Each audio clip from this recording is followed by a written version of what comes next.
Greetings, I'm Succinct and Punchy. And I am Junpei Hyde. And this is a Let's Play of Typing of the Dead. So, Junpei, what is your experience with the House of the Dead series as a whole? Well, see, there are zombies, they're dead, and they're in a house. And you've got to shoot those zombies, but it is my understanding that in this game you don't shoot the zombies with a gun, you shoot them with the power of words! That's pretty much the gist of it, yeah. But outside of that, you know nothing about these games. I know nothing. That's good, because this is a plot recap of the first game that you're seeing right now. Ah, I can see, you shot... Just in case you It's not voice acted. No, Is no, this it game isn't. voice acted normally? Yes. Yes, it is, thankfully. The voice acting is the best part of this game. So yeah, just if you were to care about the plot of these games, even though you shouldn't and you don't need to know the plot at all to understand or enjoy this game at all. It's a side thing. It reads pretty much like the plot of any average horror B-movie. Yeah, that thing looks dumb. So yeah, and I said this is a plot recap of the first game. The Typing of the Dead, despite the name, is actually a sort of typing tutor conversion of the House of the Dead 2, the second game in the series. It gets confusing.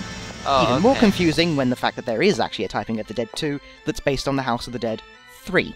So it's like the Rambo movies. A bit like that, yes. So you got First Blood, Rambo First Blood Part 2, and then Rambo 3. Yep. And now we enter the House of the Dead 2 demo screen, where the graphics suddenly become a lot better. Huh.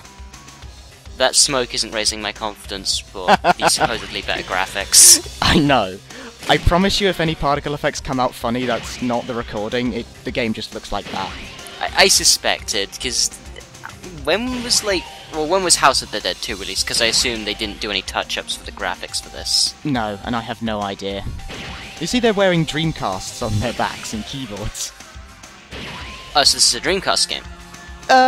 No, actually. Originally it was an arcade game in Japan, if you can believe that. An actual, honest-to-God arcade game. And you're emulating it?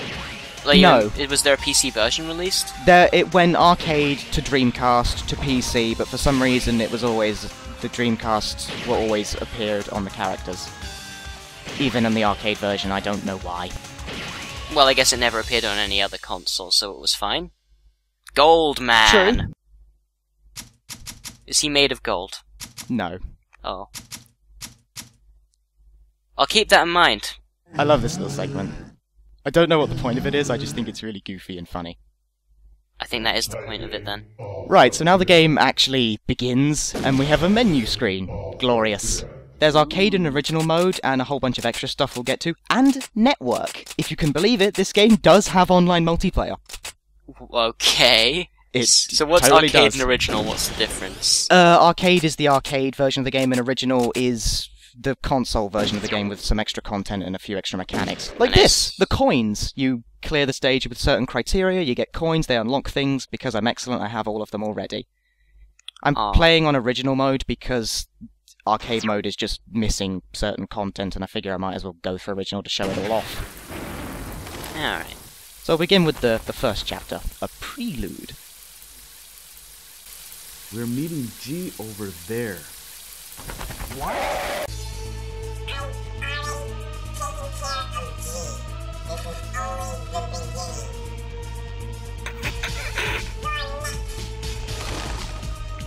I know, right? The voice acting is great. So yes, zombies. They have words. Type them very quickly. That's the general gist of this game. The bottom left is your lives. The green bar in the top left is your, like, perfect thing. Do you have to type anything really funny? Yes, yes you do. Above the green bar are, like, my items. Inexplicably, I've begun with 2 Molotov cocktails that kill all zombies on the screen when used, like so. And I also have a pair of hands, which I'll explain later. And this is G. He's the protagonist of the first game. James, I tried. Don't underestimate the enemy. James, take this. Wait. No, This I is think I actually- remember this. Do you suffer like him? Yes. Good. That's one other thing I know about House of the Dead. I lied. Hurry. Go.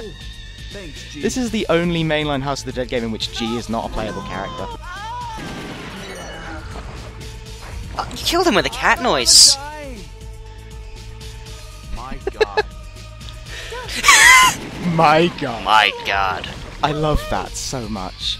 I never explained the bar in the top left. When you get perfects, it fills up, and if it fills up all the way, you get an extra life. That's it. Oh, I was hoping you get to do a super combo. No. These are civilians. Depending on which ones you save and which ones you don't, you take on like a different route through the level, and I can't be asked to show off all of them.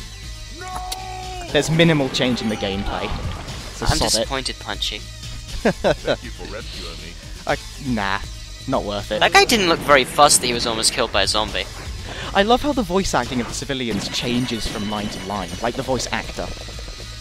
Gee, I also like how you need to type longer words for bigger zombies. That's a nice touch. It gets progressively harder as it goes on. And there are items in this game. That's a genre dictionary. That means the next few zombies will have a similar theme of words. Please tell me they're amazing themes. Sometimes yes, the one I drew this time was just 3-letter acronyms, Oh. which is kind of shit, honestly, as far as these ones go. We got an item, Tranquilizer, Zombies Weaken, which is not in our little item hotbar up there, it's actually a passive thing. It means zombies will have like shorter words and stuff, because this game has a dynamic difficulty system, where it gets progressively harder the better you do. Does that zombie jumping around make any difference when all you have to do is type? No. Oh, No, not at all. okay. Some of the difficulty ends up being removed a bit because you just type words, whereas in the original you have to actually, you know, aim to hit zombies.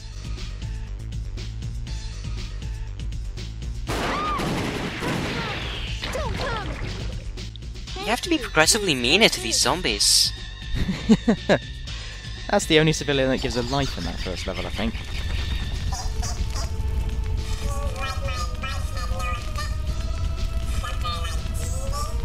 He asked that like a question. Please suffer like G did? So what filter did they put that guy's voice through? I have no idea.